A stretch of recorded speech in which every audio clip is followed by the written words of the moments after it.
Hello again and welcome back to ShortStuff. So ShortStuff is a series of videos which look at little things that I've kind of been running into or that I notice about my world and how I react to it.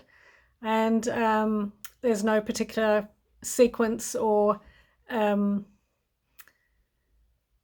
sort of deep meaningful stuff really about it, but they're just little observations. So I hope that some of the insights will amuse you, maybe resettle you if you've been feeling a bit out of sorts. Okay, so my name is Iris Whitelock and I have a life purpose coaching business called Art of Life, where I work with people who feel they've lost their kind of meaning and aren't finding their work or relationships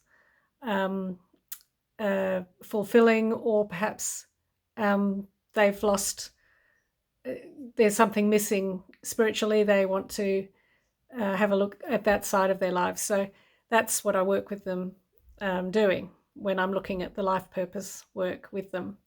So anyway, the thing that I wanted to talk about today was the nosy neighbor. So, have you ever had the experience of, in the UK, where people have lace curtains, it's the kind of twitchy lace curtain, just somebody checking you out as you go.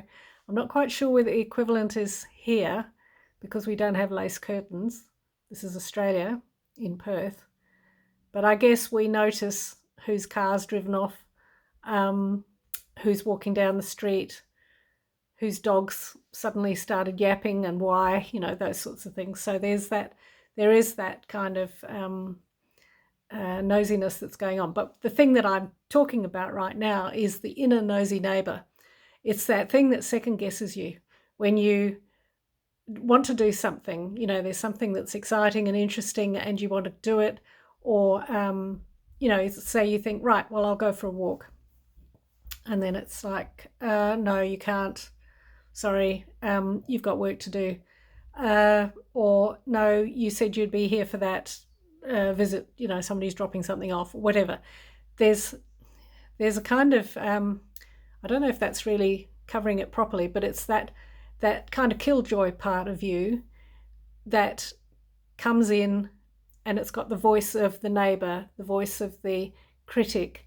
It's the thing that makes, when you're feeling excited and enjoying life, it'll come in and say, yes, but there's a terrible war going on at the moment. You shouldn't be feeling as happy as you think you are, So the what I'd encourage you to do there is to, there's a way of sort of treating the that inner critic. It's usually ego-based and it's based on fear. So the question I ask myself whenever some strong emotion comes up is this coming from fear or is it coming from love?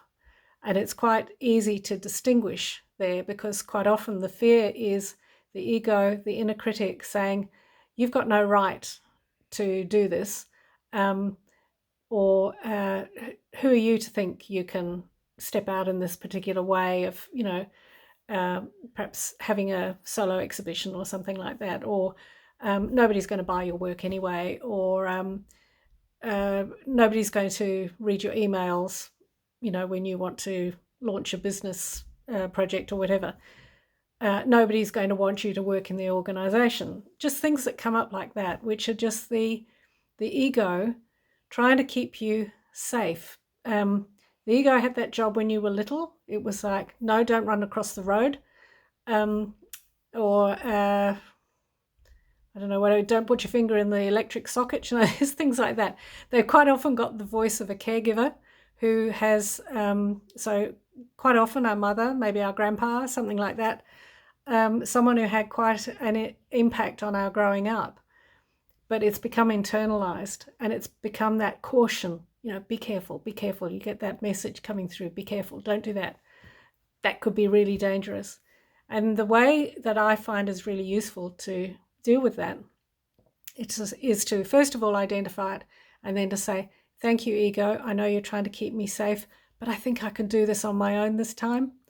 And then look at, well, what is it that's that's going to lead you to that full expression of who you are, not damping you down. Okay, so I hope that's been a bit of help, and I'll talk to you another time. Thanks. Bye-bye.